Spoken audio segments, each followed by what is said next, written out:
রাজ্যের শিক্ষা ও স্বাস্থ্য দুর্নীতি থেকে নজর সরাতে মুখ্যমন্ত্রী মমতা বন্দ্যোপাধ্যায় ভোটার লিস্ট সংশোধনের কথা বলেছেন বলে অভিযোগ করলেন রাজ্য বিজেপির মুখপাত্র সাংসদ শ্রমিক ভট্টাচার্য।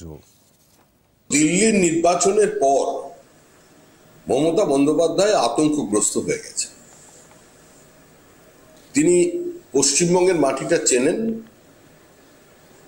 মাটির রাজনীতির গন্ধটাও তার চেনা। বিদায় অবশ্যম্ভাবী, এটা মুখ্যমন্ত্রী জানেন।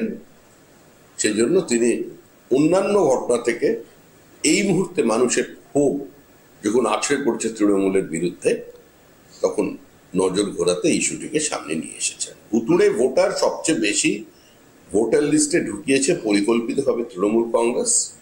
বাংলাদেশি মুসলিম অনুপ্রবেশকারী, রোহিঙ্গা, এরা সবাই আগে ভোটার। বিভিন্ন জায়গায় ভোটার তোলা হয়েছে তৃণমূলের নেতৃত্বে।